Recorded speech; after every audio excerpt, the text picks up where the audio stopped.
நாம் வெளிப்படுத்த சேஷம் 3ஆம் அதிகாரம் சர்த சபையின் காரியத்தை ஒவ்வொரு வார்த்தையாக பார்த்துட்டு இருக்கிறோம். ஏன்னா அந்த வருகை அப்போ சபை எப்படி இருக்குன்னு சொல்லி ஆண்டு எதிர்பார்க்குறாரோ அதை தான் இந்த சபையில் வர்ணிச்சிருக்கிறார். ஆகவே நம்ம ஆண்டு வருகை எப்போ வருவார்னு எதிர்பார்த்துருக்கிற சமயத்தில் இந்த அதிகாரத்தில் இந்த சபையை பற்றி சொல்லப்பட்ட ஒவ்வொரு காலத்தையும் நம்ம தியானிக்கிறது ரொம்ப முக்கியம். இப்போ நம்ம தியானிக்க போகிறது 3ஆம் வசனம். வெளிப்படுத்த 3ஆம் அதிகாரம் சர்த சபை பற்றி காலத்தில் 3ஆம் வசனம். ஆகையால் நீ கேட்டு பெற்றுக்கொண்ட வகையை நினைவு கூர்ந்து அதை கை கொண்டு மனம் திரும்பு. நீ விழித்திராவிட்டால் திருடனை போல உன்மேல் வருவேன். நான் உன்மேல் வரும் வேலையை அறியாதிருப்பாய். இங்கே நான் பார்க்க போகிற காரியங்கள், 1 கேட்டு பெற்றுக்கொண்ட வகை, 2வது மனம் திரும்பு, 3வது விழித்திராவிட்டால். அதாவது திருடனை போல, ஏற்கனவே விழிப்பார்க்கிறத பற்றி பார்த்தோம். இப்போ திருடனை போல. 4வது உன்மேல் வரும் வேலை அறியாதிருப்பாய்.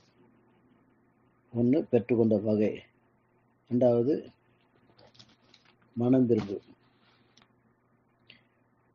3வது திருடனை போல, 4வது அறியாதிருப்பாய். இந்த 4 வார்த்தைகள் ஒரு விளக்கத்தை நம்ம பார்ப்போம். நம்ம கேட்டு பெற்றுக்கொண்ட வகையை பற்றி பார்க்கும்போது 7 காரியங்கள் இருக்குது. நம்ம கர்த்தர் வசனத்தை எப்படி கேட்டு பெற்றுக்கொள்ளும், அதுதான் முக்கியமாக இருக்குது. நம்ம கேட்டு பெற்றுக்கொண்ட வகையில் தான் நம்ம நிலச்சி நிற்கிறதும் நிலச்சி நிற்காமல் போயிடுறதும் இருக்குது. ஆகவே முதல்ல நான் பார்க்கறது, முதல் காரியம் மந்தமாக கேட்குறது, 2வது கேட்டது மறந்து போகிறது, 3வது கேட்டு கீழ்ப்படியாமல் போகிறது, 4வது கேட்டும் கீழ்ப்படியா குழந்தைகளை போலவே இருக்குது, வளராமல் இருக்குது, 5வது மாம்சத்தில் போயிடுறது, 6வது வேற்றுமையான உபதேசங்களால் இழுக்கப்பட்டு போகுது, 7வது தாகத்தோடு கேட்குறது. அது இந்த 7 காரியங்கள் இருக்குது. அப்போ இந்த 7 காரியங்களை பற்றி முதல்ல பார்ப்போம்.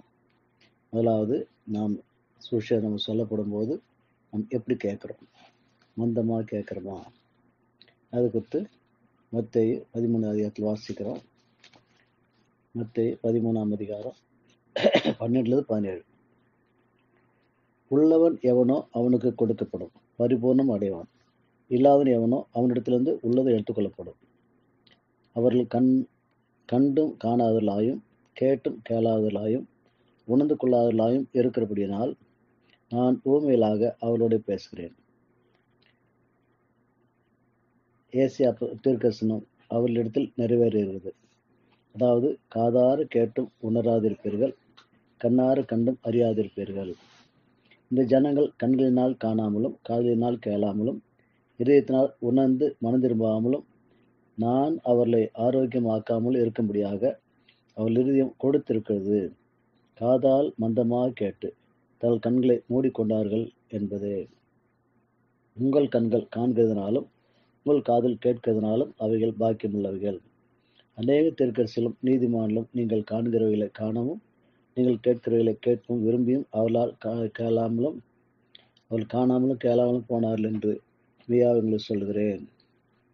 அப்போ ஆண்டு தெளிவாக சொல்றாரு, கேட்கிற விதம் மந்தமாக கேட்கறது சொல்லிட்டு. அடுத்தது அதிலே 22ஆம் அதிகாரம் 29 வாசிக்கிறோம். மத்தேயு 22 29.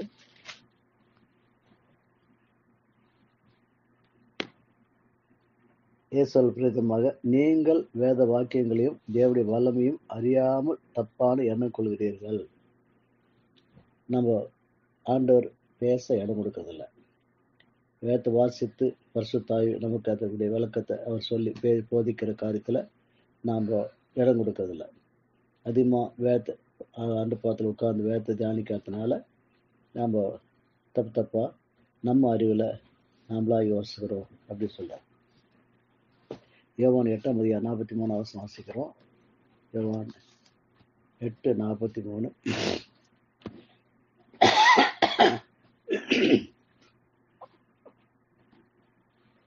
என் வசனத்தை நீங்கள் ஏன் அறியாமல் இருக்கிறீர்கள்? என் உபதேசத்தை கேட்க மனதில்லாது இருக்கிறதுனால அல்லவா? ஆகவே மனசில்லாமல் வேணுதானு சொல்லி கேட்கும்போது தான் வசத்தை நம்ம அறிஞ்சிக்க முடியாமல் போயிடுது அப்படிங்கிறார். அதே யோவான் 5:39 வாசிக்கிறோம். ஆண்டவரே சொல்றாரு, வேத வாக்கில் ஆராய்ந்து பாருங்கள், அவைகளால் உங்களுக்கு நித்திய ஜீவன் உண்டு என்று எண்ணுகிறீர்களே, என்னை குறித்து சாட்சி கொடுக்கலும் அவைகளே அப்படின்னு சொல்லிட்டு.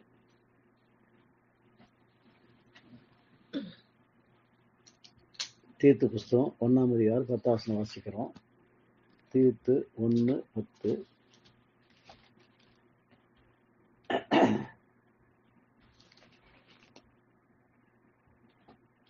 அநேகர் விசேஷமாய் விருத்த சேனமுள்ளவர்கள் அடங்காதவர்களும் வீண் பேச்சுக்காரரும் மனதை மயக்கிறவளுமா இருக்கிறார்கள்.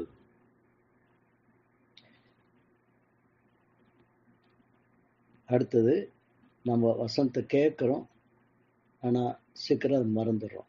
எப்படி மத்தேயு 13 விதைக்கிற ஊமையில் ஆண்டவர் சொல்றாரு, சில விதை வழி அருகே வளர்ந்தது, அதை பறவைகள் பொறுக்கிட்டு போயிடுச்சு சொல்லி முளைக்கவே இல்லை, அது உள்ளத்தில் பதியவே இல்லை. வசனத்தை கேட்டும் உணராமல் இருக்கும்போது அதை பிசாசு எடுத்துடுறான், மனசை விட்டு எடுத்துடுறான். அப்போ நம்ம மறந்து போகிறோம், அப்போ நம்ம வாழ்க்கைக்கு அது பிரயோஜனம் இல்லாமல் போயிடுது. அதை பற்றி யாக்கோபு சொல்லும்போது, யாக்கோபு 1:21-25 வரலாம் வாசிக்கிறோம். யாக்கோபு 1:21-25. ஆகையால் நீங்கள் எல்லாவித அழுக்கையும் கொடிய துர்குணத்தையும் ஒழித்துவிட்டு உங்கள் உள்ளத்தில் நாட்டப்பட்டதாயும் உங்கள் ஆத்துமாக்களை ரட்சிக்க வல்லமுள்ளதாயும் இருக்கிற வசனத்தை சாந்தமாக ஏற்றுக்கொள்ளுங்கள். முதலாவது வசனம் உள்ளத்தில் பதியணும்னா நமக்குள்ள இருக்கிற எல்லா பாவங்களும் நீங்கணும், துர்குணங்களும் நீங்கணும். வருஷமான உள்ளத்துல தான் ஆண்டவர் பேச முடியும், அது எழுத முடியும். அதனால துர்குணத்துல ஒழிச்சு தான் வேதத்தை வாசிக்கின்றார். ரெண்டாவது, உள்ளத்துல நாட்டப்பட்டதாயும் உங்கள் ஆத்மாவை ரட்சிக்க வல்லமுள்ளதாருக்கு வசனத்தை சாந்தமாக ஏற்றுக்கொள்ளும் அப்படி சொல்றாரு. அடுத்தது 2 பேதுரு 3:1-2 வாசிக்கிறோம். 2 பேதுரு 3:1-2. பிரியமானவர்களே, இந்த 2ஆம் நிருபத்தை இப்பொழுது உங்களுக்கு எழுதுகிறேன். பரிசுத்த தீர்க்கதரிசிகளால் முன் சொல்லப்பட்ட வார்த்தைகளையும் இரட்சகராயிருக்கிற கர்த்தருடைய அப்போஸ்தலனாகிய எங்களுடைய கட்டளைகளையும் நீங்கள் நினைவு கூறும்படி இந்த நிருபங்களினால் உங்கள் உண்மையான மனதை நினைப்பூட்டி எழுப்புகிறேன். மனசு உண்மையானதா இருந்ததுன்னா அது அங்கதான் ஆண்டு சொல்றது பதியும். அப்படி யூதா 17 வாசிக்கிறோம். யூதாவின் புஸ்தகம் 17 வசனம். நீங்களோ பிரியமானவர்களே, நம்முடைய கர்த்தராகிய இயேசு கிறிஸ்துவின் அப்போஸ்தலரால் முன் சொல்லப்பட்ட வார்த்தைகளை நினைவு கூறுங்கள். நாம் மறந்து போறோம், ஞாபகம் வச்சுக்கிறதுல, அதனால வாழ்க்கையில வளர முடியாம போறோம்னு பார்க்குறோம். 3வது, கர்த்தர் வசனத்தை கேட்டும் கீழ்ப்படியாம போறது. அதை பத்தி சில வசனம் வாசிப்போம். மத்தேயு 11:25. மத்தேயு 11:25.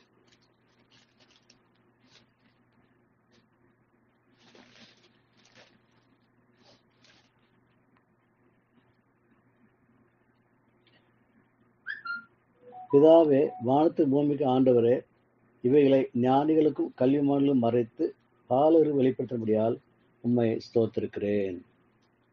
அதாவது பாலருன்னா ஏன் சொல்றாரு, சின்ன பிள்ளைங்க நம்ம என்ன சொன்னா அப்படியே நம்புவாங்க, அது அவங்களுக்கு புரியாது, ஆனா அது சந்தேகப்பட மாட்டாங்க, நம்ம என்ன சொன்னா அப்படியே கேள்விப்படுவாங்க, அப்படியே நம்புவாங்க. அந்த மாதிரி சின்ன பிள்ளைகளை போல நம்ம கர்த்தர் வசனத்தை அப்படியே ஏற்றுக்கணும். நம்ம அறிவு கொண்டு அதை யோசித்து ரைட்டா தப்பா நம்ம ஆராய்ச்சி பண்ணக்கூடாது, நம்ம அறிவுக்கே கொண்டு வரக்கூடாது. ஆவியானவர் வெளிப்படுத்தும் போது அப்படியே பயபக்தியோடு சிரமப்பட்டு ஆவியில் நொறுங்குண்டு தன் வசம் நடங்குன்னு நோக்கி பார்க்கின்றார். அது மாதிரி நடுக்கத்தோடு பயத்தோடு சிறுமைப்பட்டு தாழ்மையான இதயத்தோடு கர்த்தரை ஏற்றுக்கொள்ளக்கூடிய குணம், சின்ன பிள்ளைகள் குணம் நமக்கு இருக்கணும்னு சொல்றாரு. அடுத்து 18:3 மத்தேயு 18:3. நீங்கள் மனம் திரும்பி பிள்ளைகளை போல் ஆகாவிட்டால் பரலோக ராஜ்யத்தில் பிரவேசிக்க மாட்டீர்கள் என்று மெய்யாகவே உங்களுக்கு சொல்கிறேன். அப்போ பிள்ளைகளை போல மாறிடணும். அதாவது நம்ம அறிவுக்கு இடம் கொடுக்காம பிள்ளைங்க அந்த 12 வயசு வரைக்கும் பெரும்பாலும் அவங்க கேள்வி கேட்காம சொல்றது அப்படியே கேட்டு கேட்டு தாய் தப்பனோ ஸ்கூல் டீச்சர்ஸோ அல்லது பெரியவங்களோ யார் சொன்னாலும் அப்படியே கேட்டு சொல்றது கேட்டுக்குவாங்க, கீழ்ப்படிவாங்க, செய்வாங்க. அதுக்கு மேலே போயிட்டா தான் தங்களுடைய அறிவை கொண்டு யோசிப்பாங்க, தங்கள் அறிவுக்கு அது ஒத்து வருதான்னு பார்க்குவாங்க. நாம் அப்படி பார்க்கக்கூடாது. ஆவியான காரியத்தை, வேதத்தின் காரியத்தை, நித்தியத்துக்கான காரியங்களை கத்தரை பற்றி காரியங்கள் நம்ம சொந்த மாம்ச அறிவுனால ஒரு நாளும் புரிஞ்சுக்கவே முடியாது. அதை முயற்சி பண்ணவும் கூடாது. அதே மத்திய 19:14 வாசிக்கிறோம். 19ஆம் அதிகாரம் 14 வசனம். சிறு பிள்ளைகள் என்னிடத்தில் வருவதற்கு இடம் கொடுங்கள், அவர்களை தடை பண்ணாதிருங்கள், பரலோகராஜ்யம் அப்படிப்பட்டுடையது என்று சொன்னார். ஆகவே சிறு பிள்ளைகள் போல நம்ம அந்த வசனத்தை ஏற்றுட்டா அவர் பின்னால் போனோம்னா கண்டிப்பாக அவருக்கு போய் சேர்ந்துடும் சொல்றாரு. யோவான் 13:17 வாசிக்கிறோம். யோவான் 13ஆம் அதிகாரம் 17 வசனம். நீங்கள் இவைகளை அறிந்திருக்கிறபடியினால் இவைகளை செய்வீர்களானால் பாக்கியவான்களாக இருப்பீர்கள். அறிஞ்சவங்கெல்லாம் மோட்சம் பெற முடியாது. அறிந்திருக்கிறபடினால் இவர்களை செய்வீர்களானால், எதை நம்ம அறிஞ்சுக்கிட்டோமோ அதை அப்படியே கடைபிடிச்சு நடக்கணும் அப்படி சொல்றாரு. எபேசியர்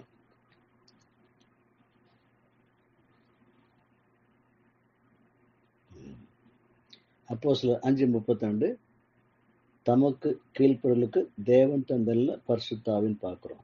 பரிசுத்தாவி யாருக்கு கொடுக்கப்படுவாரு? யார் ஆவியானவர் என்ன சொன்னாலும் கேட்டு கீழ்ப்படியுமோ அவங்களுக்கு தான் கொடுக்கப்படுவார். அதே மாதிரி ரோமர் 2:13 வாசிக்கிறோம்.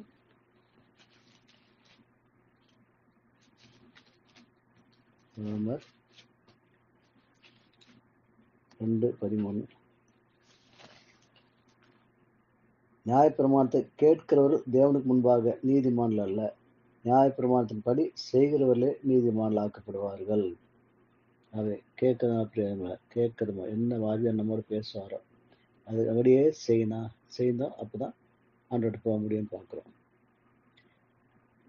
ரோமர் 16ஆம் அதிகாரம் 19-20 வாசிக்கிறோம்.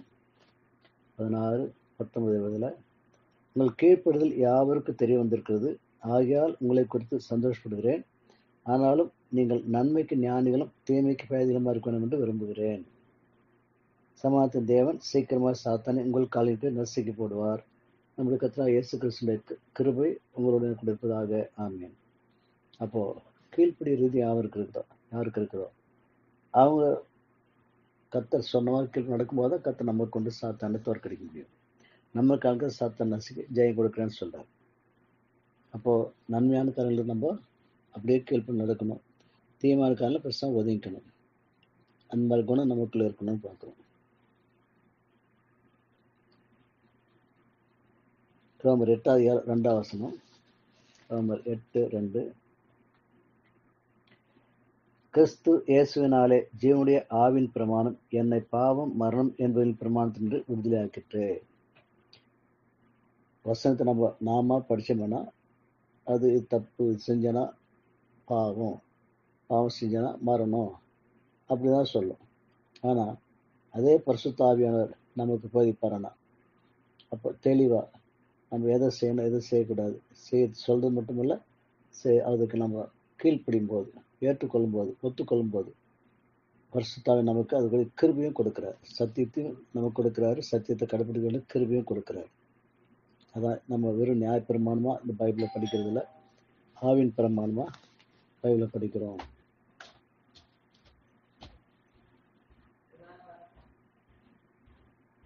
எபிரேயர் 5ஆம் அதிகாரம் 12 வாசிக்கிறோம். எபிரேயர் 5ஆம் அதிகாரம் 12 13, 14. எபிரேயர் 5, 12, 13, 14. காலத்தை பார்த்தால் போதராக இருக்க வேண்டிய உங்களுக்கு தேவனுடைய வாக்கியங்களின் மூல உபதேசங்களை மறுபடியும் உபதேசிக்க வேண்டியதாக இருக்கிறது. நீங்கள் பலமான ஆகாரத்தை அல்ல பாலை உண்ணத்தக்கவர்கள் ஆனீர்கள்.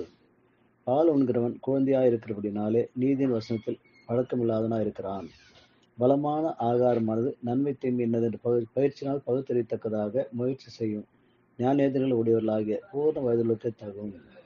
ஆகவே நம்ம கத்திரி வசனத்து மேல வாஞ்சா இருக்க மட்டுமல்ல, வசனத்தை கேட்டு அப்படியே கீழ்ப்பு நடக்க நம்ம இன்னொன்னும் கத்திரி அன்பு ரசிப்போம். கத்திரி நம்ம உலகத்தை பார்த்து கத்திரி அன்புல வளருவோம், கத்திரி மகிமை நம்ம பெறுவோம் அப்படின்னு பார்க்குறோம். சங்கீதம் 131 1, 2, 3 வாசிக்கிறோம். 131ஆம் சங்கீதம்.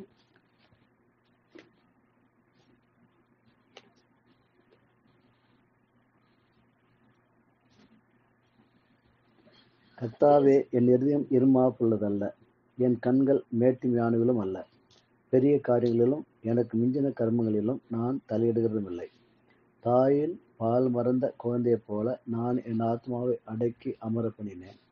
என் ஆத்மா பால் மறந்த குழந்தையை போல இருக்கிறது. இது முதல் என்றென்றைக்கும் இஸ்ரேல் கர்த்தரை நம்பியிருப்பதாக. அதாவது குழந்தை தாய்ப்பாலை குடிச்சு நல்ல வளர பிள்ளை கொஞ்ச நாள் கழிச்சா 2 வருஷம் 3 வருஷத்துல இல்லை 1.5 வருஷத்துல கூட மறந்துடுது, பலமான ஆகாரத்தை சாப்பிடுது. அதே மாதிரி நாம கூட நம்ம கத்திர வருஷத்தை அறிஞ்சு கத்துட்டு வந்தோம், குழந்தைகளா வந்தோம், அப்படியே பிறந்தோம், குழந்தைய பிறந்தோம். அப்போ நம்ம கத்து கீழ்ப்படிஞ்சு வளர வளர நம்ம என்ன பண்ணுவோம், ஆத்மாவை அடக்கி அமர பண்ணினேன். இந்த ஆத்மா தான் சிந்திக்கிறது, செயல்படுறது.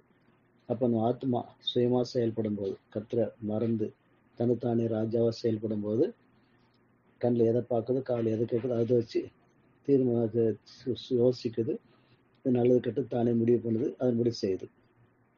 அதில் செய்தால் கத்திரிக்கனே செய்தால் கூட, ஒளியுமே செய்தால் கூட அதில் என்ன வரும், பெருமை தான் வரும். ஆனால் இந்த ஆத்மாவை அடக்கி அமர பண்ணி வசனத்துக்கு கீழ்படுத்தி கத்திரிக்கு கீழ்படுத்தி கத்திரமா ஒன்றும் இல்லை கண்டுபிடிச்சி கத்திரை வேலைக்காரனா இந்த ஆத்மா இருந்து கத்திரை என்ன சொன்னாலும் அப்படி கீழ்ப்படி இருக்கணும். அப்போதான் வளர முடியும் அப்படின்னு பார்க்குறோம்.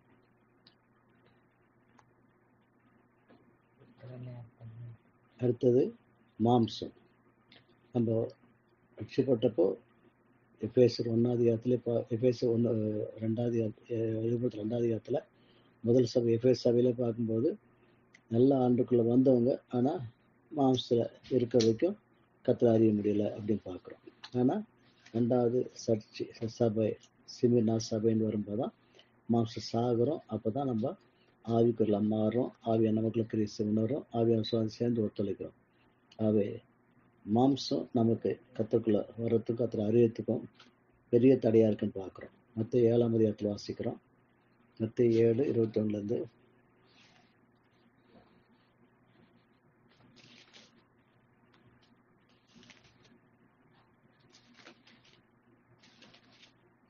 மத்தேயு 7:21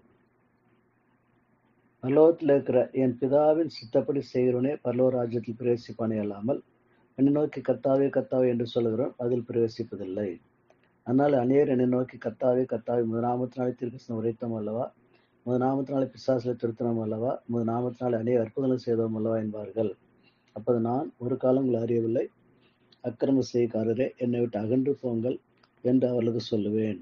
ஆகையால் நான் சொல்லிய இந்த வார்த்தைகளெல்லாம் கேட்டு இவளின்படி செய்கிறவன் எவனோ அவனை கல்மலையின் மேல் தன் வீட்டை கட்டின புத்தியுள்ள மனுஷன் ஒப்பிடுவேன்.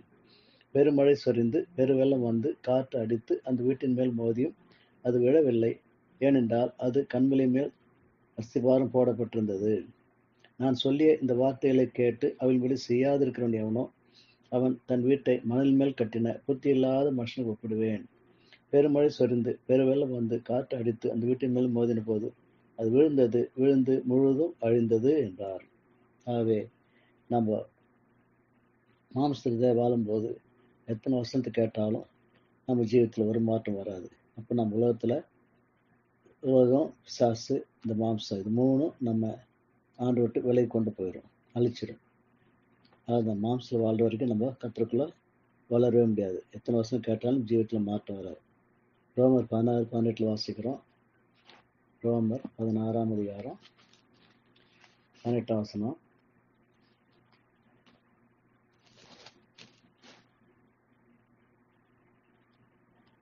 அப்படிப்பட்டவர் நம்முடைய கர்த்தராகிய இயேசு கிறிஸ்துக்கு ஊழியம் செய்யாமல் தங்கள் வயிற்றுக்கே ஊழியம் செய்து நய வசனிப்பினாலும் இச்சக பேச்சினாலும் கவில்லாதவருடைய இருதயங்களை வஞ்சிக்கிறவர்களாக இருக்கிறார்கள். அது வசனத்தை சொல்றதும் கேட்கறதுமே எப்படி ஆண்டவரால் ஏற்பட்டு நல்ல எண்ணத்தோடு அல்ல, மாறாக மாம்சத்தில் வாழ்ந்துட்டு தங்கள் சுயநலத்துக்காக தங்களுடைய காசு பணத்துக்காக தங்களுடைய வசதியான வாழ்க்கைக்கு தேடி அதுக்கேற்ற மாதிரி வஞ்சனையாக பேசுறது, நிச்சயமாக பேசுறது, நய வசதியாக பேசுறது, அப்படி கபரில்லாத யதார்த்தமாக ஆத்மாக்களை எழுதி வச்சு ஏமாத்துறது, இதெல்லாம் மாம்சம் அப்படின்னு பார்க்குறோம். 1 Corinthians 3ஆம் அதிகாரம் 1ஆம் வசனம் வாசிக்கிறோம். 3:1-4 வரைக்கும். 1 Corinthians 3ஆம் அதிகாரம். மேலும் சகோதரரே, நான் உங்களை ஆவிக்குரியவர்கள் எண்ணி உங்களுடனே பேசக்கூடாமல் மாம்சக்குரியவர்கள் என்றும் கிறிஸ்துவுக்குள் குழந்தைகள் என்றும் எண்ணி பேச வேண்டியதாயிற்று. நீங்கள் பலனில்லாதலானதால் உங்களுக்கு போஜனம் கொடாமல் பாலை குடிக்க கொடுத்தேன். இன்னமும் நீங்கள் மாம்சக்குரியவர்களாக இருக்கிறபடியால் இப்பொழுதும் உங்களுக்கு பலன் இல்லை. பொறாமையும் வாக்குவாதமும் பேதங்களும் உங்களுக்குள் இருக்கிறபடியால் நீங்கள் மாம்சக்குரியவர்களாக இருந்து மனுஷ மார்க்கமாய் நடக்கிறீர்கள் அல்லவா? ஒருவன் நான் பவுலை சேர்ந்தவன் என்றும் வேறொருவன் நான் அப்போலோவை சேர்ந்தவன் என்றும் சொல்லுகிறபடியால் நீங்கள் மாம்சக்குரியவர்கள் அல்லவா? ஆகவே இந்த மாம்சம் எல்லா விதத்திலும் நமக்கு ஆவிக்குள்ள போகிறதுக்கே தடையாதான் இருக்கும். எந்த விதத்துல நம்மள கத்தருக்குள்ள போக விடாது. கலாத்தியர் 3ஆம் அதிகாரம் 2-3 வாசிக்கிறோம். கலாத்தியர் 3ஆம் அதிகாரம் 2-3. ஒன்றை மாத்திரம் உங்களிடத்தில் அறிய விரும்புகிறேன். நியாயப்பிரமாணத்தின் கிரியினாலேயோ விசுவாச கேள்வினாலேயோ எதனாலே ஆவியை பெற்றீர்கள்? ஆவினாலே ஆரம்பம் பண்ணின நீங்கள் இப்பொழுது மாம்சத்தினாலே முடிவு பெறப் போகிறீர்களோ? நீங்கள் இத்தனை மதியினர் புத்தியினரா? இத்தனை பாடல்கள் வீணாய்ப்பட்டீர்களா? அவையில் வீணாய் போயிற்று. ஆகவே நம்ம ஆவியானவர்களால் நடத்தப்படாம மாம்சத்தில் வாழும்போது நம்ம என்ன செய்தாலும் அது வீணாய் போயிடுது. பிலிப்பியர் 3ஆம் அதிகாரம் 17-21. பிலிப்பியர் 3ஆம் அதிகாரம் 17-21. சகோதரரே, நீங்கள் என்னோடு கூட பின்பற்றுவர்களாகி நாங்கள் உங்களுக்கு வழிகாட்டுகிறபடி நடக்கிறவர்களை மாதிரியாக நோக்குங்கள். ஏனெனில் அநேகர் வேறு விதமாய் நடக்கிறார்கள். அவள் கிறிஸ்துவின் சிலுவைக்கு பகைஞர் என்று உங்களுக்கு அநேக தடவை சொன்னேன். இப்பொழுதும் கண்ணீரோடு சொல்கிறேன். அவருடைய முடிவு அழிவு, அவருடைய தேவன் வயிறு, அவருடைய மகிமை அவருடைய லட்சியே. அவள் பூமி கட்டிலே சிந்திக்கிறார்கள். நம்முடைய குடியிருப்பு பரலோகத்தில் இருக்கிறது. அங்கிருந்து கர்த்தராகிய இயேசு கிறிஸ்து என்னும் ரட்சகர் வர எதிர்பார்த்து கொண்டிருக்கிறோம். ஆகவே நம்ம மாம்சம் இருந்தா நமக்கு அந்த பரலோக தரிசனம் கிடைக்காது. அவருடைய மகிமை நமக்கு தெரியாது. இந்த பூமி கட்டுக்காரர்கள் தான் நம்ம இருப்போம். அப்போ அதெல்லாம் நம்மளுக்கு கண்டிப்பா அழிவுல கொண்டு போய் விட்டுரும். தீத்து 1:10-13. தீத்து 1:10-13.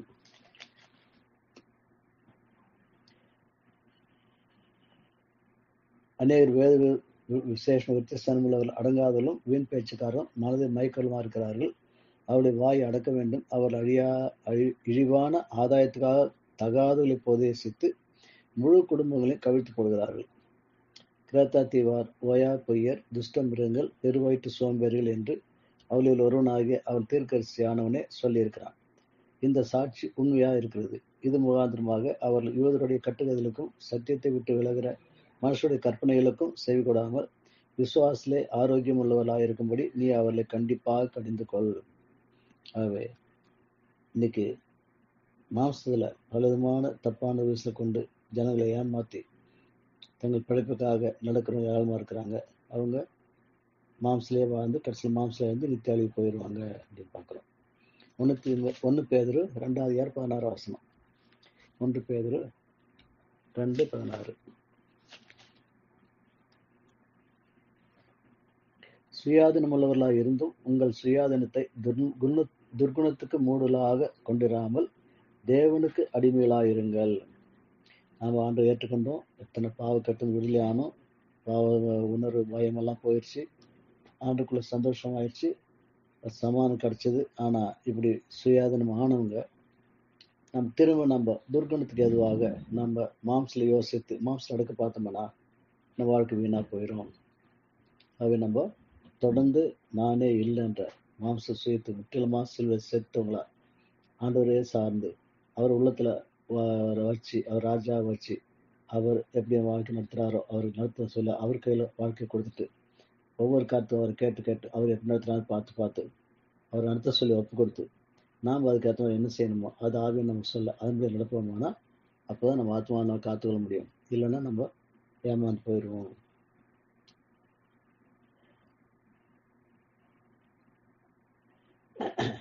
ஏற்கனவே 131 சங்கீதம் 1 வாசித்தோம்.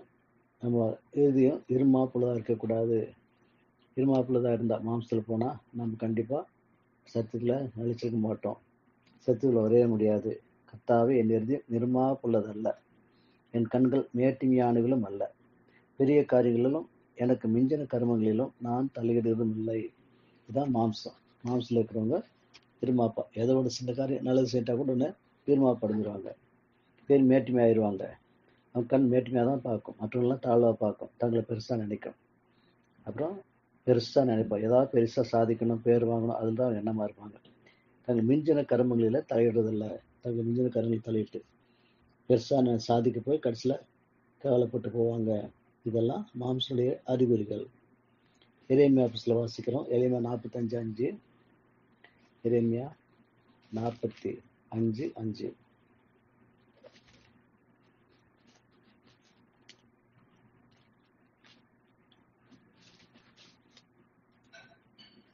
நீ உனக்கு பெரிய காரியங்களை தேடுகிறாயோ, தேடாதே.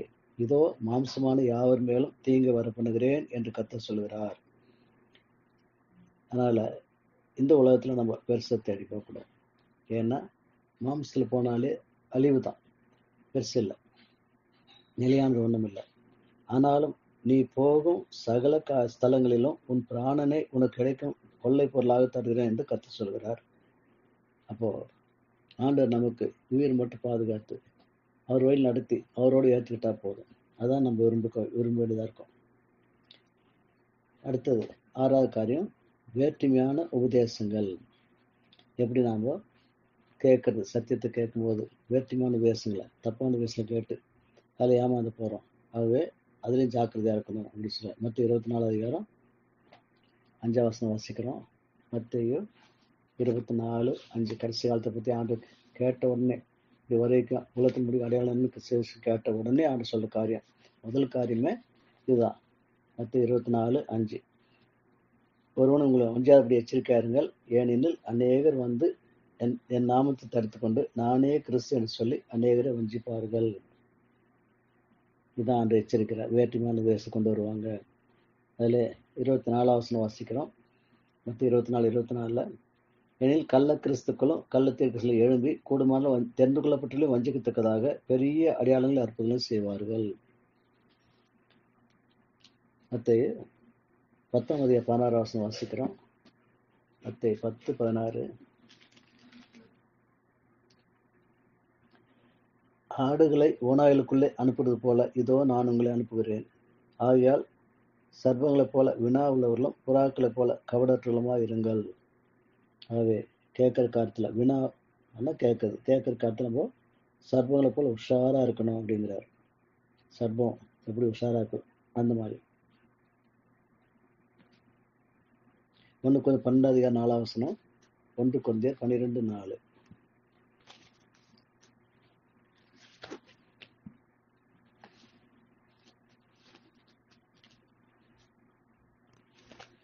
ஒன்று கொரிந்தியர் 12:4.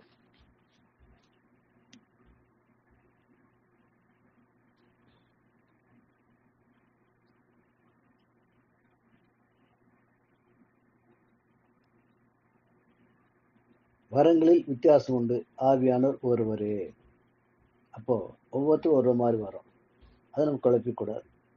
நமக்கு ஆண்டவர் என்ன வார்த்தை கொடுக்குறாரோ அதை நம்ம கண்டுபிடிச்சு அதில் ஆவியான கருத்தில் ஒப்பு கொடுத்து அவரால் நம்ம பயன்படுத்தப்படணும். அப்போ நமக்கு அது பிரயோஜனமாக இருக்கும், நம்ம மூலமாக சபைக்கும் பக்திக்கு ஏதுவாக இருக்கும். அப்போ நம்ம சரியானபடி கற்றுக்குள்ள வளர முடியும். இல்லைன்னா நம்ம தப்பாக நினச்சிட்டா, வேற ஒருத்தர் வார்த்தை எனக்கு வேணும்னு கேட்டா, அல்லது அன்னிபாஷ் தான் முக்கியம் சொல்லி இப்படியெல்லாம் தப்பாக உபதேசிக்கிறாங்க, அந்த மாதிரி உபதேசங்களை ஏற்றுக்கொண்டா நாம் வழி தவறி போயிடுவோம். 31 வாசிக்கிறோம். 1 Corinthians 12:31. இப்படி இருக்க முக்கியமான வரங்களின் நாடுங்கள், இன்னும் அதிக மேன்மையான வழியும் உங்களுக்கு காண்பிக்கிறேன். அப்போ வரங்கள் 9 இருக்குது. ஆனா அதுல முக்கியமான வரம் ஞானத்தை போதிக்கும் வசனம், அறிவு உணர்த்தும் வசனம், தீர்க்கதரிசன வசனம், இதெல்லாம் முக்கியமானது. இது அதிகமா தேடுங்க அப்படின்றார். அதை விட அதிக மேன்மையான வழின்னா அன்பின் வழி. அதான் நம்ம கிட்ட இருக்கணும், அதான் நம்ம தேடணும் பார்க்கிறோம். கலாத்தியர் 2:4 வாசிக்கிறோம். கலாத்தியர் புஸ்தகம் 2ஆம் அதிகாரம் 4ஆம் வசனம்.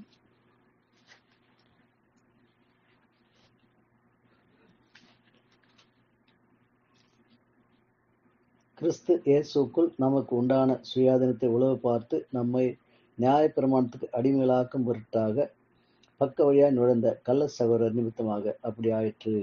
ஆகவே இன்னைக்கு தப்பான வயசுல போதிக்கிறவங்க, பக்க வழியா நுழையிறவங்க, ஏசா மூலமா வர்றவங்கள, ஏசாவுடைய சிலுவை மரண அடக்கம் உயிர்த்தல் முன்னேற்றத்துல ஒன்றுபட்டு அப்படி ஆவியின் நடத்தப்பட்டு வர்றவங்க உண்மையான உபதேசம் கொண்டு வருவாங்க.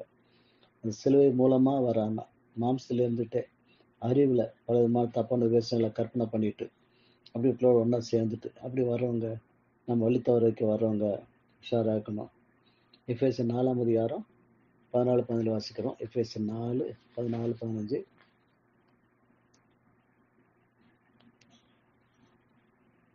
நாம் இனி குழந்தைகளாயிராமல் மனுஷருடைய சூதும் வஞ்சிக்கிறதுக்கு ஏதுவான தந்திரமுள்ள போதுமாகிய பலவித காற்றினாலே அலைகளை போல அடிபட்டு அலையுள்ளாயிராமல் அன்புடன் சத்தியத்தை கை கொண்டு தலையாய கிறிஸ்துக்குள் எல்லாவற்றிலும் நம் வளர்களா இருக்கும்படியாக அப்படி செய்தார்.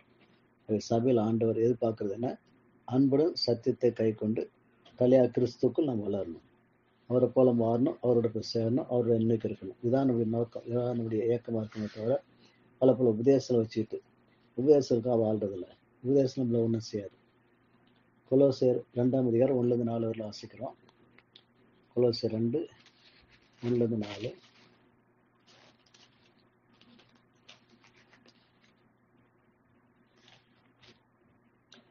உங்களுக்காகவும் லவோதிக்கேயாவில் இருக்கிறவர்களுக்காகவும் சரீரத்தில் என் முகத்தை காணாதிருக்கிற மற்ற எல்லாருக்காகவும் மிகுந்த போராட்டம் எனக்கு உண்டு என்று நீங்கள் அறிய விரும்புகிறேன். அவருடைய இருதயங்கள் தேற்றப்பட்டு அவர்கள் அன்பினால் இணைக்கப்பட்டு பிதாவாய் தேவனுக்கும் கிறிஸ்துக்கும் உரிய ரகசியத்தை அறிந்து கொள்கிற உணர்வின் பூர்ண நிச்சயத்தினுடைய எல்லா ஐஸ்வர்யத்து உரியவர்கள் ஆக வேண்டும் என்று இப்படி விரும்புகிறேன். ஆகவே நம்ம எதிர்பார்க்கிறது என்ன? பிதாவாய் தேவனுக்கும் கிறிஸ்துவுக்கும் உரிய ரகசியத்தை அறிந்து கொள்கிற உணர்வின் பூர்ண நிச்சயத்தினுடைய எல்லா ஐஸ்வர்யத்து உரியவர்களாக வேண்டும். என்ன அந்த ரகசியம்? கிறிஸ்து நமக்குள் வாசம் உண்டார். நாம் அவரை தலைவராக வச்சு, அவரை ராஜாவை வச்சு, அவரை எஜமானாக வச்சு, அவரை கடவுளாக வச்சு, அவர் சொல்றதெல்லாம் கேட்டு கீழ்ப்படி அடிமைகளாக நடக்கிறோம். அப்போ அவர் கட்டளை கீழ்ப்படி வந்து அவர்கள் அன்பு கூறும்போது பிதாவும் குமாரனும் நமக்குள்ள வந்து வாசம் பண்றாங்க. நாம் அவருடைய ஆலயமாக அவர் நமக்குள் வாசம் பண்ண நாம் அவரோடு சேர்ந்து நாளுக்கு நாள் அவர் அறிகிற அறிவிலும் அவர் அன்பிலும் வளர்ந்து அவரை போல மாறி வரும். பரிசுத்தம் மாத்துறார். அவருக்குள் ஞானம் அறிவு என்பதாகிய பொக்கிஷங்கள் எல்லாம் அடங்கியிருக்கிறது. ஒருவனும் நய வசனிப்பினாலே உங்களை வஞ்சியாதபடிக்கு இதை சொல்கிறேன். ஆகவே அதான் நம்ம நோக்கமாக இருக்கணும் தவிர ஆண்டுக்குள்ள வளரணுன்ற ஆண்டோடு ஒன்றுபட்டு அவருடைய அன்பின் உறவில் வளருதான் நம்முடைய நோக்கமாக இருக்கணும் தவிர மற்ற வெறும் உபதேசங்களை கேட்டு ஏமாந்து போறதில்லை. 1 தீமோத்தேயு 4:1-7 வாசிக்கிறோம். 1 தீமோத்தேயு 4.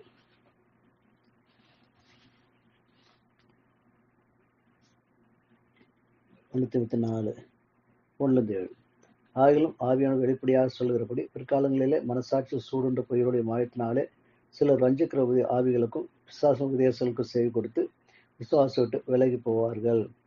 விவாகம் பண்ணாதிருக்கும் விசுவாசிகளும் சத்தியத்தை அறிந்தவர்களும் சோத்திரத்தோடு அனுபவிக்கும்படி தேவன் படைத்த போஜன பதார்த்தங்களை விளக்கும் வேண்டும் என்று அந்த பொய்யர் கட்டளையிடுவார்கள். தேவன் படைத்ததெல்லாம் நல்லதா இருக்கிறது, ஸ்தோத்திரத்தோடு ஏற்றுக்கொள்ளப்படும் வகையில் ஒன்றும் தள்ளப்படத்தக்கதல்ல. அது தேவ வசனத்தினாலும் ஜபத்தினாலும் பரிசுத்தமாக்கப்படும். இவளை நீ சகோதரருக்கு போதித்து வந்தால் விசுவாசத்துக்குரிய வார்த்தையிலும் நீ அனுசரித்த நற்போதகத்திலும் தேறினவனாகி இயேசு கிறிஸ்துக்கு நல்ல ஊழியக்காரனாக இருப்பாய். சீர்கேடும் கிழவியில் பேச்சுமாக இருக்கிற கட்டுக்கதைகளுக்கு விலகி தேவ பக்திக்கு எதுவாக முயற்சி பண்ணு. சரீர முயற்சி அற்ப பிரயோஜனம் உள்ளது. ஆகவே தேவ பக்தியானது இந்த ஜீவனுக்கும் இதற்கு பின்வரும் ஜீவனுக்கும் வாக்குறுத்தம் உள்ளது. ஆகையால் எல்லாவற்றிலும் பிரயோஜனம் உள்ளது. ஆகவே நம்ம சரீர முயற்சி நல்ல கத்தரை பற்றி கொண்டு கத்தரை சார்ந்து அவரோடு ஜீவிக்கத்தான் கிடைக்குது. 2 பேரும் 2ஆம் அதிகாரம் 1-3 வாசிக்கிறோம். 2 பேர் 2ஆம் அதிகாரம்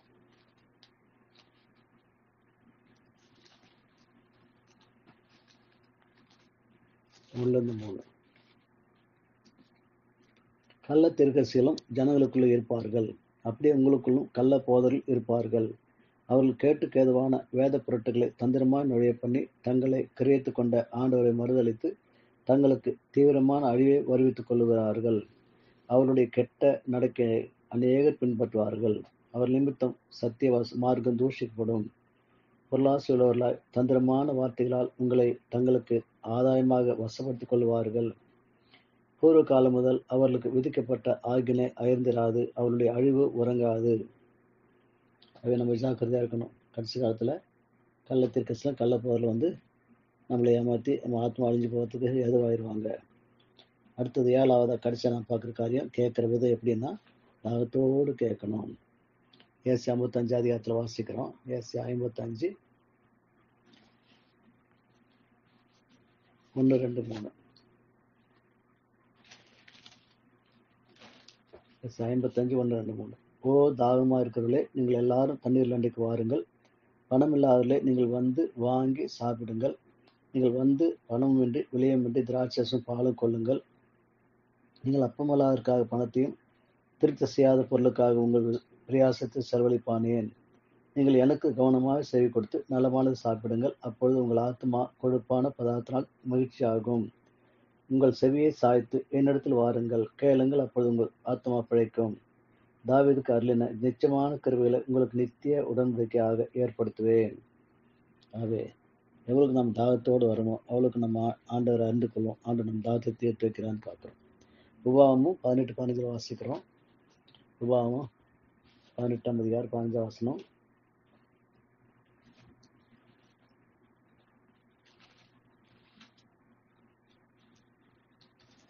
உன் தேவனாய கர்த்தர் என்னை போல ஒரு தீர்க்கதரிசியை உனக்காக உன் நடுவே உன் சகோதரிலிருந்து எழும்ப பண்ணுவார். அவருக்கு செவி கொடுப்பீர்களாக. இந்த ஆண்டவரை பற்றி மோசே ஏற்கனவே தீர்க்கம் சொல்லி வச்ச வார்த்தை, ஆண்டவர் செவி கொடுக்கணும்னு சொல்லிட்டு.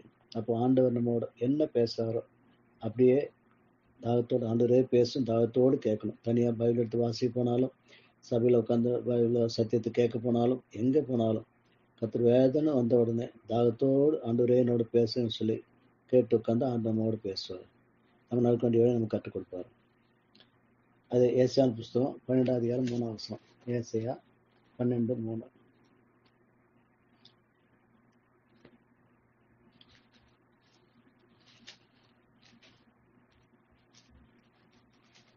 ஏசாயா 12:3.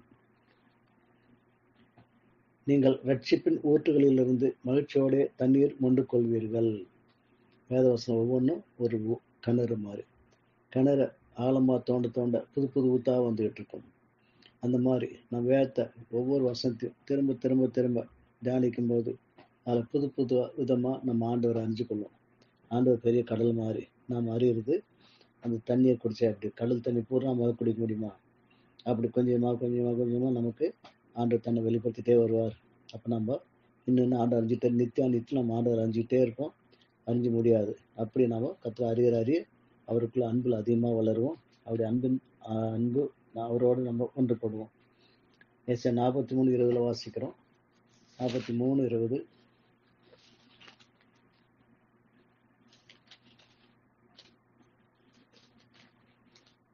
ஏசாயா 43:20. நான் தெரிந்து கொண்ட என் ஜனத்தின் தாகத்துக்கு வனாந்திரத்தில் தண்ணீர்களையும் அவாந்திர வெளியில ஆறுகளையும் உண்டாக்குறதுனால் காட்டு மிருகங்களும் வலு சர்ப்பங்களும் கோட்டான் குஞ்சுகளும் என்னை கனம் பண்ணும். அது வனாந்திரமா இருந்தாலும் அவாந்திர வெளியா இருந்தாலும், அதாவது படிப்பறிவே இல்லைங்க, எனக்கு அவ்வளோ ஞானம் இல்லைங்க அப்படின்னு அப்பாவிங்க அப்படி இப்படி என்ன சொன்னாலும் சரி, ஆண்டவர்கிட்ட தாகமா வந்தா அவனை போச்சார்னா பெரிய களிமனா ஆண்டவர் அறிவுரை வளர முடியும்னு பார்க்குறோம். ஏசாயா 44:3 வாசிக்கிறோம். தாகம் முள்ளவன் மேல் தண்ணீரையும் வறண்ட நிலத்தின் மேல் ஆறுகளையும் ஊற்றுவேன். உன் சந்ததியின் மேல் என் ஆவியையும் உன் சந்தானத்தின் மேல் என் ஆசீர்வாதத்தை ஊற்றுவேன். அது தாகத்தோடு ஆண்டுட்டு வரும்போது அவர் நம்ம போஷிக்கிறார், அவர் நம்ம நடத்துறாருன்னு பார்க்கிறோம்.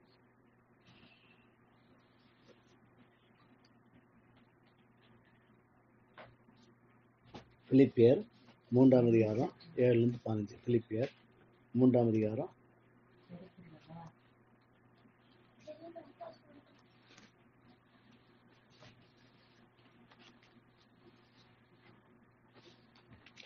7. ஆகிலும் எனக்கு லாபமா இருந்தவைகளோ அவைகளை கிறிஸ்துவுக்காக நஷ்டம் என்று எண்ணினேன்.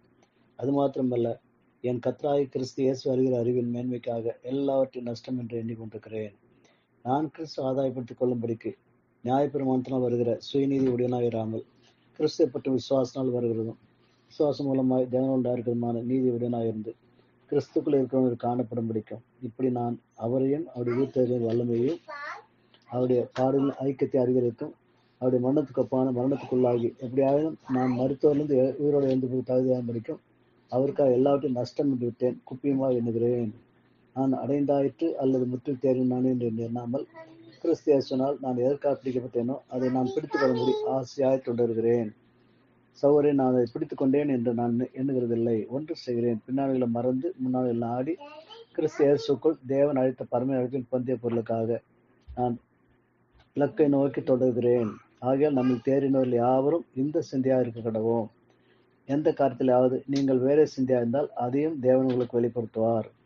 ஆகையால் நம்ம எதுவரையில் தேடி இருக்கிறோமோ அது முதல் ஒரே ஒழுங்காய் நடந்து கொண்டு ஒரே சிந்தையா இருப்போமாக. சகோதரரை, நீங்கள் என்னோட கூட பின்பற்றலாகி நாங்கள் உங்களுக்கு வழிகாட்டுகிறபடி நடக்கிறவர்களை மாதிரியாக நோக்குங்கள்.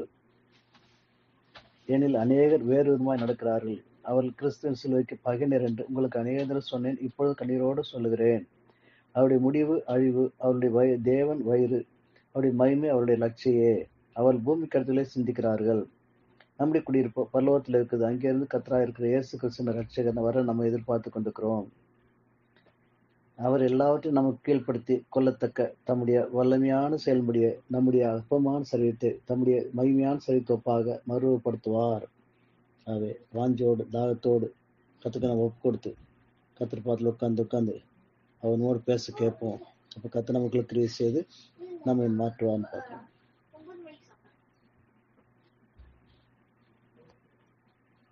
தீத்து 1ஆம் அதிகாரம் 9-14 வாசிக்கிறோம். தீத்து 1ஆம் அதிகாரம் 9-14. ஆரோக்கியமான உபதேசத்தினாலே புத்தி சொல்லவும் எதிர் பேசுகிறவர்களை கண்டனம் பண்ணவும் வல்லவனா இருக்கும்படி தான் போதிக்கப்பட்டது கேட்ட உண்மையான வசனத்தை நன்றாய் பற்றிக்கொள்வதனா இருக்க வேண்டும். அநேகர் வேறு விதமாக வித்தியாசம் உள்ளவர்கள், அடங்காதவர்களும் வீண் பேச்சுக்காரரும் மனதை நாய்க்கருமா இருக்கிறார்கள். அவருடைய வாயை அடக்க வேண்டும். அவர் இழிவான ஆதாயத்துக்காக தகாதலை உபதேசித்து முழு குடும்பங்களை கவிழ்த்து போடுகிறார்கள். அது நம்ம கேட்குற வார்த்தையை கவனிக்கணும். அவன் நம்மோடு பேசுகிறான்னு பார்க்கணும். அடுத்தது நான் கேட்குற விதம் என்னன்னு பார்த்து 7 காரியங்களை பார்த்தோம். இப்போ அடுத்தது மனம் திரும்புன்னு ஆண்டு சொல்றாரு. அப்படின்னா என்ன, எதில் மனம் திரும்பணும், எப்படி மனம் திரும்புறதுன்னா, யோவான் சுவிசேஷம் 20ஆம் அதிகாரம் 16ஆம் வசனம் வாசிக்கிறோம். மரியாள் அங்கே கல்லைகளை சுற்றி வந்துட்டு இருக்கிறா. ஏசாம் சரீரத்தை கல்லைகளை காண சொல்லிட்டு அப்போ ஆண்டவன் தரிசனம் கொடுத்து மரியாளைன்னு கூப்பிடுறாரு. அவர் சத்தத்தை கேட்குறா. உடனே அவர் பக்கம் திரும்புகிறார். திரும்பி அவரை பார்க்குறா. இதுதான் மனம் திரும்புதுன்னா. வேற எங்கேயோ நான் பார்த்துட்டு இருந்தோம், ஆண்டு பக்கம் திரும்பிட்டோம். அவர் முகத்தை பார்க்குறோம். அவர் முகத்தை பார்க்கும்போது நம்ம பிரகாசம் அடையோன்னு பார்க்குறோம்.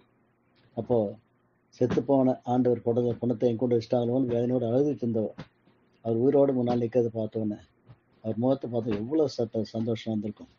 அதான் நம்முடைய ஒவ்வொரு அனுபவம். வேதத்தை வாசிக்கிற ஒவ்வொரு முறையும் அவர் சத்தத்தை கேட்டோம்னா அப்போ அவர் பிரசனத்தை உணர்வோம். அவர் பிரசனம் உணரும்போது அப்படி ஒரு சந்தோஷம் நமக்கு, அப்படி நம்ம உள்ள பூரிப்படையும். லூக்கா 15ஆம் அதிகாரம் 17ஆம் வசனம் வாசிக்கிறோம். லூக்கா 15-17. வெட்டகுமார் கதையில் நான் பார்க்கும்போது ஆண்டு சொல்றாரு, 15ஆம் அதிகாரத்தை 17ஆம் வசனம். அவனுக்கு புத்தி தெளிந்த போது அவன், என் தகப்பனுடைய கூலிக்கார எத்தனையோ பேருக்கு பூர்த்தியான சாப்பாடு இருக்கிறது, நானும் பசினால் சாகிறேன். நான் எழுந்து என் தகப்பனிடத்துக்கு போய், தகப்பனே, பரத்துக்கு விரோதமாகவும் உமக்கு முன்பாகவும் பாவம் செய்தேன். இனிமேல் உம்முடைய குமாரன் என்று சொல்லப்படுவதற்கு நான் பாத்திரம் அல்ல. உம்முடைய கூலிக்காரில் ஒருவனா என்னை வைத்துக்கொள்ளும் என்பேன் என்று சொல்லி எழுந்து புறப்பட்டு தன் தகப்பனிடத்தில் வந்தான். இதுதான் மனம் திரும்பலுங்கிறது. அப்பா வேணாம், எனக்கு அப்பா சொத்து தான் வேணும் வாங்கிட்டு போனேன். சொத்து மேலே கண்ணை போச்சு, காசு பணத்தை எடுத்துகிட்டு போனேன். இப்போ அதெல்லாம் தொலைஞ்சு போச்சு. இப்போ அப்பா தான் வேணும், அவர் முகத்தை பார்த்தா போதும், அவரு கூட இருந்தால் போதும் அப்படி சொல்லி வரான். இதுதான் மனம் திரும்புனா அர்த்தம். அதில் 10ஆம் வசனம் வாசிக்கிறோம். மனம் திரும்புகிற ஒரே பாவி நிமித்தம் தேவனுடைய தூதருக்கு முன்பாக சந்தோஷம் உண்டாயிருக்கும் என்று உங்களுக்கு சொல்கிறேன். ஒரு பாவி மனிதன் வந்தா போதும், பரலோகத்தில் அவ்வளோ சந்தோஷமா இருக்கும்.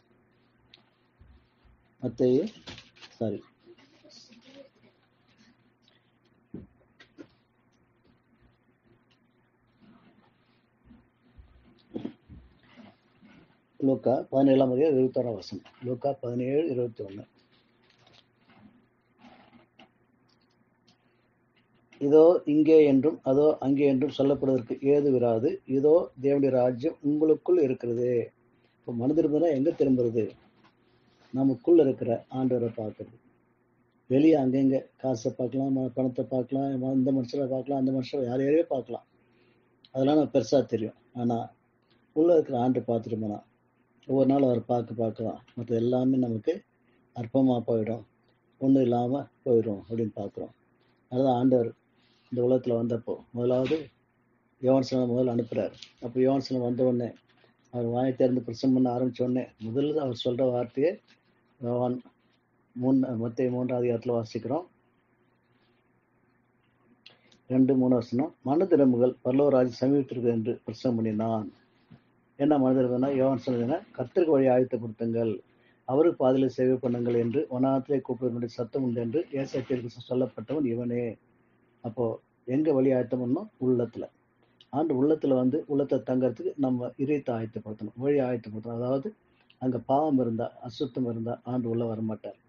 ஆகவே இதான் பரலோகராஜ்யம் நம்ம உள்ளத்துல வரணும் அப்படின்னா நம்ம அதுக்கு நம்ம இதயத்தை ஆயத்தமாக்கணும். இதயத்தில் தான் ஆண்டை பார்க்கணும் அப்படின்னு பார்க்கிறோம். மத்தேயு 3ஆம் அதிகாரம் 2-3 வாசிக்கிறோம். அடுத்தது மார்க் 1:15 வாசிக்கிறோம். மார்க் 1:15.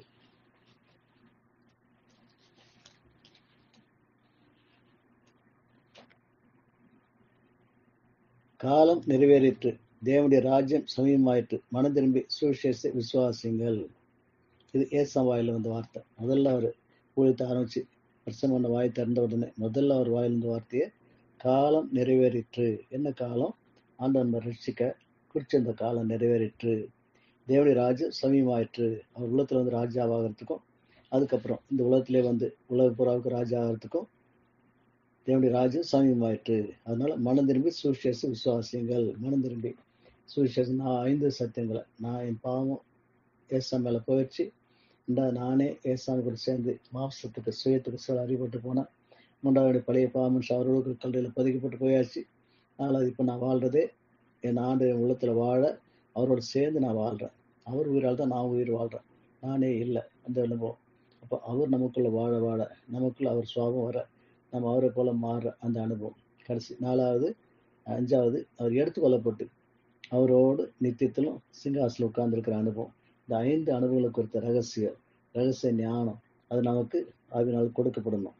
அதான் சொல்ல நீ காலம் அதுக்கான காலம் நிறைவேறிற்று. அதுக்கு ஆண்டு வந்துக்கிறார். சிலுவையில் மாதிரி தடக்கு உயிரோடு எண்ணத்துல உட்காரத்துக்கு அந்த அதான் சுவிசேஷம். ஆகவே காலம் நிறைவேறிட்டு தேவனுடைய ராஜ்யம் சமீபமாயிற்று, மனம் திரும்பி சுவிசேஷத்தை விசுவாசிங்கள் அப்படின்னு ஆண்டு சொல்றாரு. அப்போஸ்தலர் 26:18 வாசிக்கிறோம். அப்போஸ்தலர் 26ஆம் அதிகாரம் 18ஆம் வசனம்.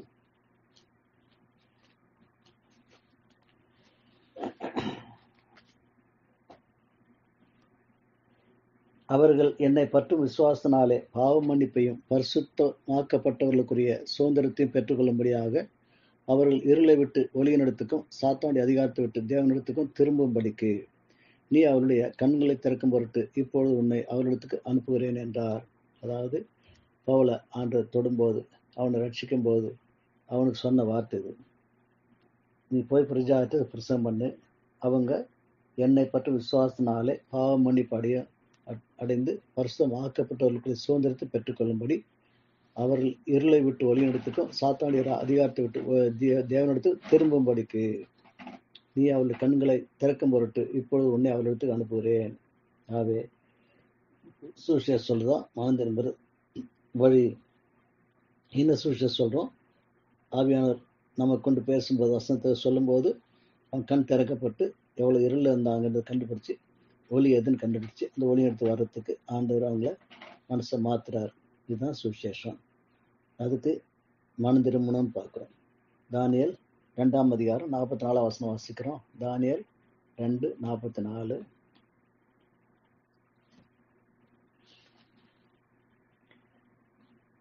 அந்த ராஜாக்களின் நாட்களிலே பரலோகத்தின் தேவன் என்றென்றைக்கும் அழியாத ஒரு ராஜ்யத்தை எழும்ப பண்ணுவார்.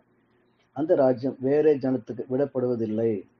ஒரு கல் கையால் பெயர்க்கப்படாமல் மலையிலிருந்து பெயர்ந்து உருண்டு வந்து இரும்பையும் வெண்கலத்தையும் களிமண்ணையும் வெள்ளியும் பொன்னையும் நொறுக்கினதை நீர் கண்டீரே. அப்படியே அது அந்த ராஜ்யங்கள் எல்லாம் நொறுக்கி நிர்மூலமாக்கி தானோ என்றென்றைக்கு நிற்கும். இந்த சத்தியம்தான் நான் மனம் திரும்பும்போது ஆண்டு நம்ம வெளிப்படுத்துற காரியம் என்ன, உலகத்தின் ராஜ்யங்கள் எல்லாம் சாத்தான் யார் யாரை கொண்டோ ராஜ்யம் பண்ணி யாரை கொண்டோ ஜனங்களை அழிச்சு நாசமாகிட்டு இருந்தான். ஆனா ஆண்டவர் வந்தார், சிலுவையில் சாத்தானை தோற்பிச்சார். இன்றைக்கு நம்ம உள்ளத்துல வந்து நம்மோடு தங்கி நம்ம காலத்தில் சாத்தான் நசிக்க நம்ம ஜெயம் கொடுக்குறார். அப்போ ஆண்டவர் ஒரு நாள்ல தேவ உலகத்துல வந்து எல்லா ராஜ்யங்களும் அழிச்சு அவர் ராஜ்யம் ஆள போறார். அதுக்கப்புறம் புதியவன புதியவங்கள் அவர் என்னைக்கு ராஜா, அவரோட நாமளும் ராஜாக்களா இருக்க போறோம். என்றென்றைக்கும் ஆண்டவர் ராஜ்யம் நிற்கும். இதுதான் சத்தியம். மனதில் வர்றதுனால நமக்கு கிடைக்கிற சத்தியம் பார்க்கிறோம். லூக்கா 12:5 வாசிக்கிறோம். லூக்கா 12:5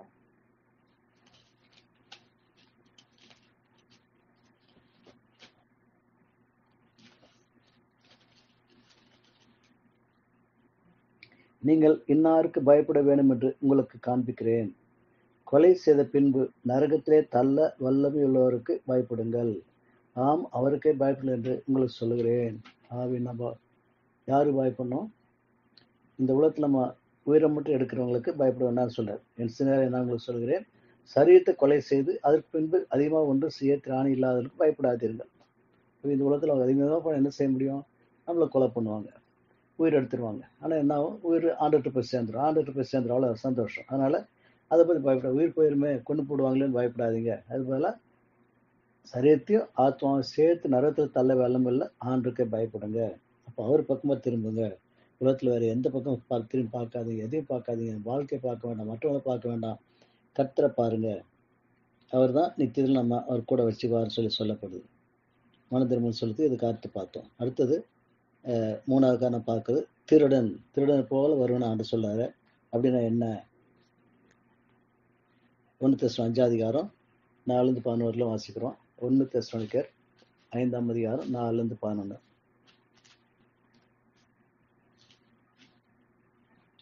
சகோதரரே, அந்த நாள் திருடரை போல உங்களை பிடித்து கொள்ளத்தக்கதாக நீங்கள் அந்தகாரத்தில் இருக்கிறது அல்லவே. நீங்கள் எல்லாரும் வெளிச்சத்தின் பிள்ளைகளும் பகலின் பிள்ளைகளுமா இருக்கிறீர்கள். நாம் இரவுக்கும் இருளுக்கும் உள்ளானவர்கள் அல்லவே. ஆகையால் மற்றவர்கள் தூங்குறது போல நாம் தூங்காமல் விழித்து கொண்டு தெளிந்தவர்களா இருக்க கடவோம். தூங்குறவர் ராத்திரிலே தூங்குகிறார்கள், வெறி கொள்வர்கள் ராத்திரிலே வெறி கொள்கிறார்கள். பகலுக்குரிய நாமோ தெளிவாயிருந்து விசுவாசம், அன்பு என்னும் மார்க்கவசத்தையும் ரட்சிப்பின் நம்பிக்கை என்னும் தலைச்சேராவையும் தரித்து கொண்டிருக்க கடவோம். தேவன் நம்மை கோபாக்கினைக்கென்று நியமிக்காமல் நம்முடைய கர்த்தராகிய இயேசு கிறிஸ்து மூலமாய் ரட்சிப்புக்கென்று நியமித்தார். நாம் விழித்திருப்பவர்களானாலும் நித்திய அடைந்தவர்களானாலும் தம்முடனே கூட நாம் ஏகமாக பிழைத்திருக்கும்படி அவர் நமக்காக மரித்தாரே. இன்றைக்கு நாம் ராத்திரியில் தூங்குறோம், பகலை விழிச்சிருக்கிறோம். எப்படி இருந்தாலும் என்ன, கர்த்தரால பிழைச்சிருக்கிறோம், கர்த்தரோடு சேர்ந்து பிழைச்சிருக்கிறோம். அதான் காரியம். ஆகையால் நீங்கள் செய்து வருகிறபடியே ஒருவர் தேற்றி ஒருவருக்கு பக்தி விருத்தி உண்டாக செய்யுங்கள். ஆகவே நம்முடைய காரியம் தான். இங்கே கர்த்தரோடு இருந்தால் அங்கே நம்ம நித்தியத்திலும் கர்த்தரோடு கொடுக்க போகிறோம். அதனால ஒருத்தர் தேற்றி உற்சாகப்படுத்தி பக்தி விருத்தி உண்டாக செய்யணுன்றார். அதே 5:10 வாசிக்கிறோம். நான் எப்பொழுதும் ஆண்டோடு பிழைச்சிருக்கணும். அதான் யோவான்ல ஆண்டு சொன்னது, நான் பிழைக்கிறப்படினாலும் நீங்களே பிழைப்பீர்கள். அப்போ அவர் உயிரை கொண்டு நாம் உயிர் வாழ்கிறோம். அதான் அப்படி அனுபவமாக இருக்கணும். மற்ற 25:5-7 வாசிக்கிறோம். 25 அந்த 10 கனிகளை பற்றி ஆண்டு சொல்லும்போது என்ன சொல்றாரு? 25 5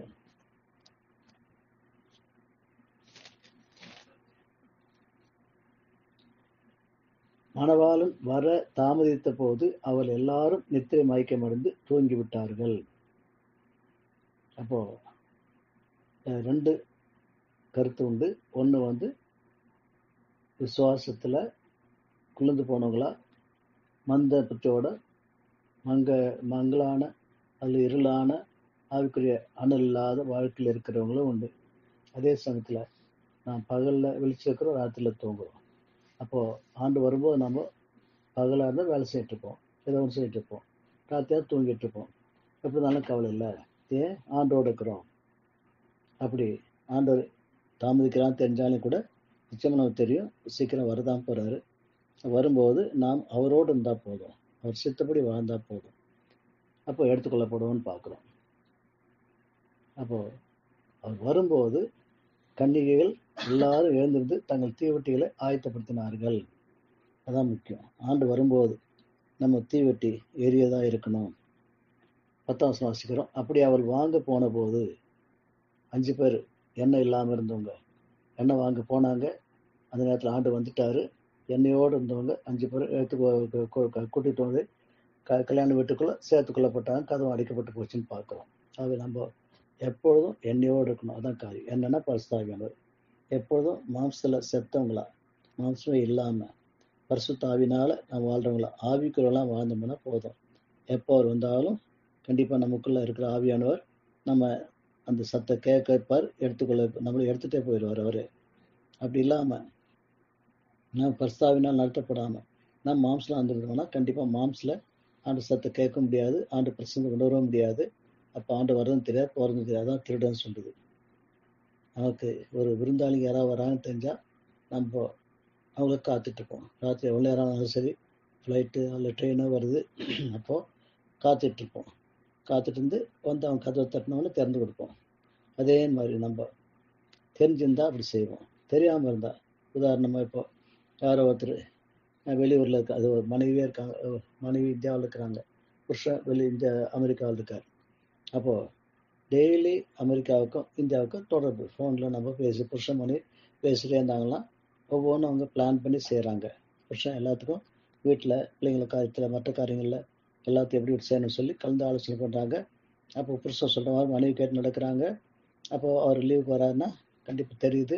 அப்போ அவர் எதிர்பார்த்துட்டு இருக்கிறாங்க. கரெக்டான டைமுக்கு ஃப்ளைட்லேயோ ஏர்போர்ட்லேயோ அல்லது ரயில்வே ஸ்டேஷன்லேயோ போய் அவங்க மீட் பண்ணுவாங்க, ஒன்றா சேருவாங்க. அப்படி இருக்கும்போது ஆனால் இல்லைன்னா புருஷனுக்கும் மனைவி நல்ல கரஸ்பான்ஸ் இல்லை, போக்குவரத்து நல்லா இல்லை, அடிக்கடி ஃபோன் பண்ணி பேசுகிறது இல்லை, ஏதோ ஒரு மனஸ்தாபம் அப்படின்தான். இப்போ சமீபத்தில் ஒரு காரியம் கேள்விப்பட்டோம்.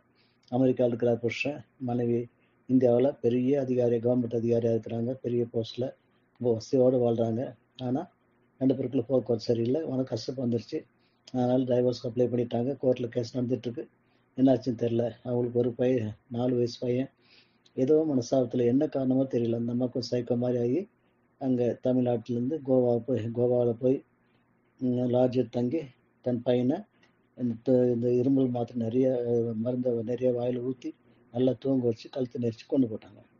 இப்படியெல்லாம் நடக்குது. காரணம் கரஸ்பாண்ட் சரியில்லை, புருஷன் மனைவிக்கு நல்ல ஐக்கியம் இல்லை, அன்பு இல்லை. அதே மாதிரி நாம கூட தொடர்ந்து நம்ம உள்ளத்தில் ஆண்டவரை வச்சு ஆவியை நடத்தப்பட்டு ஆண்டோடு சேர்ந்து அவர் சத்து கேட்டு அவர் சத்தத்தை அறிஞ்சு அதன்படி நடக்கலாம்னா நமக்கு கவலை இல்லை. எப்போ ஆண்டு வந்தாலும் பரிசா நமக்கு அவர் சத்தை கேட்க வச்சு அவரோட போய் நடுவாரத்தில் அவர் பார்க்க வச்சுருவார். அவர் சத்தை கேட்போம், டக்குன்னு எடுத்துக்குள்ள போட்டு நடுவாரத்தில் அவர் பார்ப்போம், அவரை போல மாறும், அவரோட போய் சேர்ந்துருவோம். அப்படி இல்லைன்னா இப்போ நம்ம ஆண்டு சத்து கேட்க முடியலைங்க, அவனோட பேசுகிறாரு அனுபவமே எனக்கு இல்லை, ஆண்டு கூட இருக்கிறத உணர முடியலன்னா மாம்சத்தில் போகிறோன்னு அர்த்தம். அப்போ மாம்சத்தில் போகிறவங்க ஆண்டு வரும்போதும் அவர் சத்தை கேட்க முடியாது. அவர் போன பின்னால் தான் மற்றவங்க சொல்லி தான் தெரிஞ்சுக்குவோம், ஆண்டு வந்திருக்காரு, எவ்வளோ பேர் கொண்டு போயிட்டான்னு சொல்லிட்டு. அதான் திருடன் சொல்லி, அவர் திருடன் மாதிரி வந்துருப்பார். அவர் திருடன் மாதிரி வரதில்லை, நாம் தான் தெரிஞ்சிக்க முடியல. அவர் வந்தது போனதையும் நம்ம அறிஞ்சிக்க முடியல. அதான் காரியம். எபேசியர் 5ஆம் அதிகாரத்தில் வாசிக்கிறோம். எபேசியர் 5:8-21. எபேசியர் 5ஆம் அதிகாரம்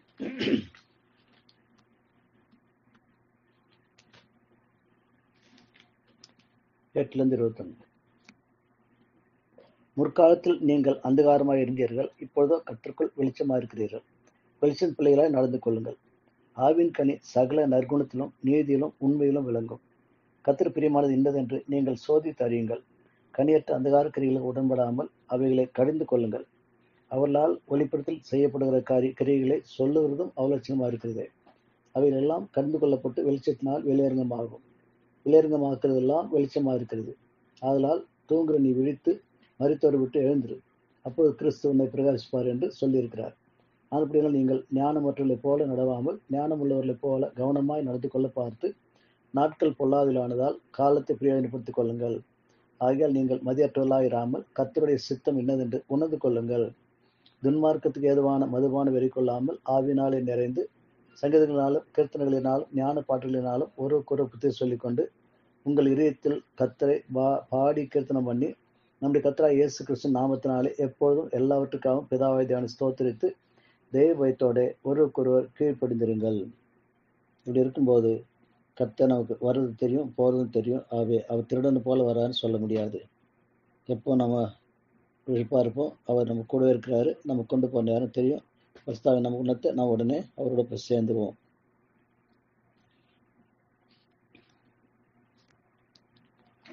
அப்போ ஆண்டு வரும்போது நம்ம வெண்வசனத்தை எடுத்துக்கலாம்னு பார்க்குறோம். கடைசியாக ஒரு வார்த்தை பார்க்குறோம். ஆண்டு வரனால அறியாதிருப்பீர்கள் அப்படின்னு சொல்றாரு. என்ன அறியாமல் இருக்குதுன்னா என்னது? 2 வசனம் பார்ப்போம். லூக்கா 20ஆம் அதிகாரம் 19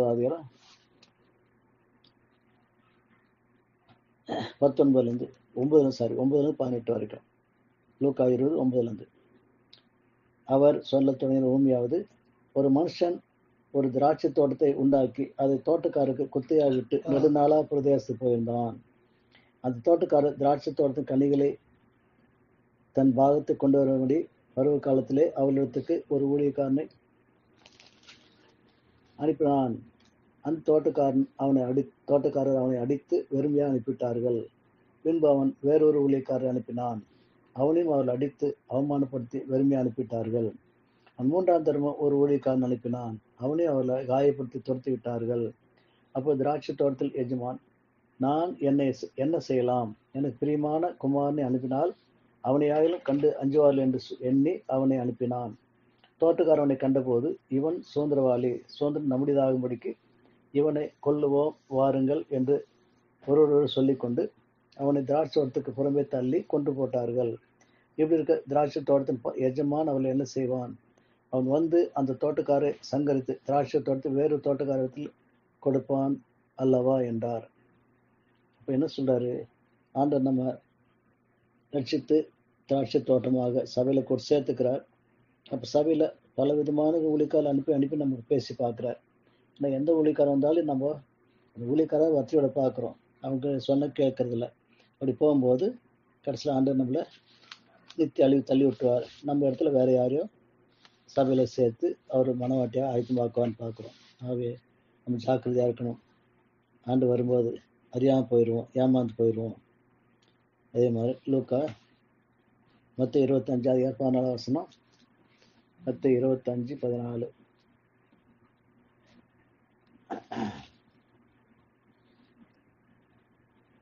அன்றியும் பரலோகராஜ்யம் பிரதேசத்துக்கு பிரயாணமாய் போகிற ஒரு மனுஷன் தன் ஊழியக்காரரை அழைத்து தன் ஆஸ்திகளை அவள் வசமாக ஒப்பு கொடுத்தது போல் இருக்கிறது. அங்க வேற ஊழியக்காரர் அனுப்பி நம்மோட பேசி பார்க்கிறார். இங்க நம்ம கையில சில வரங்களை கொடுத்து ஊழியங்களை கொடுத்து நம்மளை அதில் பயன்படுத்தி நம்மளை கற்றுக்க வளர்ச்சி செய்ய பார்க்குறார்.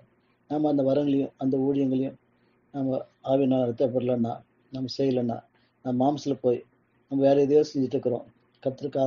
கர்த்தர் சித்தப்படி அவர் கொடுத்த வரங்களை உபயோகப்படுத்துறதில்ல, அவர் ஊழி செய்யறதில்லைன்னா நாம் ஏமாந்து போயிடுவோம். 4ஆம் வசனம் வாசிக்கிறோம். புத்தியுள்ளவர்கள் தங்கள் தீவட்டிகளோட தங்கள் பாத்திரங்களை எண்ணெய் கொண்டு போனார்கள். இதுதான் முக்கியமான காரியம். ஆண்டு வரும்போது நாம் புத்தியா இருக்கிறோமா, பரிசுத்தாவினால் நடத்தப்படுறோம். எப்பவும் பரிசுத்தாவினால் நடத்தப்படுற அனுபவம் நமக்கு இருந்துட்டே இருக்கணும், இல்லைன்னா ஏமாந்து போயிடுவோம். ஆகவே நம்ம ஆண்டவர் வரும்போது நாள் சீக்கிரமாயிடுச்சு, நம்ம என்ன செய்ய போறோம்? அவரோடு சேர்ந்து வாழ்ந்து அவர் இப்போ அவர் சத்தத்தை கேட்டால், அவர் வரும்போது சத்தத்தை கேட்டு அவரை எடுத்துக்கொள்ளப்படுவோம், கைவிடப்பட்டு போக மாட்டோம், ஒப்பு கொடுப்போம்.